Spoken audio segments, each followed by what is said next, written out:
ഞങ്ങൾ ചില വേണ്ടാധീനങ്ങളെക്കുറിച്ച് പറയാൻ പോവാ. കുട്ടികളോട് പറയാൻ പാടില്ലാത്ത ചില വേണ്ടാധീനങ്ങൾ.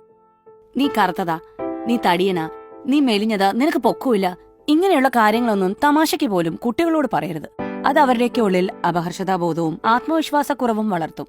മറ്റു ചില വേണ്ടാധീനങ്ങളുണ്ട്. ശാരീരിക പ്രത്യേകതകളെ കുറിക്കുന്ന ഉണ്ടക്കണ്ണി, കോന്ത്രപ്പല്ലൻ തുടങ്ങിയ പ്രയോഗങ്ങൾ, മണ്ടൻ, മണ്ടി, പൊട്ടൻ, പൊട്ടി എന്ന നെഗറ്റീവായ വിളിപ്പേരുകൾ. അവൻ മിടുക്കനാ, അവളെ കണ്ട് പഠിക്ക്, നിന്നെക്കൊണ്ട് എന്തിനു കൊള്ളാം. ഇതൊക്കെ പല മാതാപിതാക്കളുടെയും സ്ഥിരം പല്ലവിയാണ്. തൊട്ടതിനും പിടിച്ചതിനും വഴക്ക് പറയുന്നതും നിസ്സാര കാര്യത്തിന് ശകാരിക്കുന്നതും കുട്ടികളുടെ മാനസികാരോഗ്യത്തെ ബാധിക്കും. നിന്നെ കൊണ്ടിത് പറ്റില്ല എന്ന് പറഞ്ഞ് നിരുത്സാഹപ്പെടുത്താതെ ഇതിൽ നന്നായി നിനക്ക് ചെയ്യാൻ പറ്റും എന്ന് പറഞ്ഞ് കൂടെ നിന്ന് പരിഹാരം കാണുകയാണ് ചെയ്യേണ്ടത്. കുട്ടികളോട് കള്ളം പറയരുത്, കള്ളത്തരത്തിന് കൂടെ കൂട്ടുകയും ചെയ്യരുത്. അങ്ങനെ ചെയ്താൽ പിന്നീട് കൂടുതൽ കള്ളങ്ങൾ ചെയ്യാൻ അവർക്കത് പ്രേരണയാകും. കുട്ടികളുടെ മുമ്പിൽ വെച്ച് വഴക്കടിക്കരുത്, പ്രത്യേകിച്ച് മദ്യപാനത്തിന് ശേഷം. അതുപോലെ തന്നെ മോശം വാക്കുകൾ ഉപയോഗിക്കുകയും അരുത്. കാര്യങ്ങൾ സാധിക്കാൻ ഭൂതം, പ്രേതം എന്നൊക്കെ പറഞ്ഞ് കുട്ടികളെ പേടിപ്പിച്ചാൽ ചില കുട്ടികളെങ്കിലും ആ പേടി ജീവിതകാലം മുഴുവൻ പിന്തുടരും.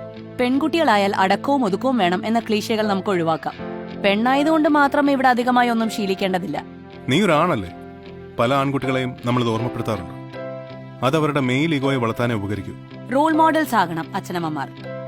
ആൺകുട്ടിക്കും പെൺകുട്ടിക്കും തുല്യ പ്രാധാന്യം കൊടുക്കുന്നതും ഉത്തരവാദിത്തങ്ങൾ തുല്യമായി പങ്കുവച്ചു കൊടുക്കുന്നതും പരസ്പരം ബഹുമാനിക്കുന്നതും നമുക്ക് വീട്ടിൽ നിന്ന് തന്നെ തുടങ്ങാം.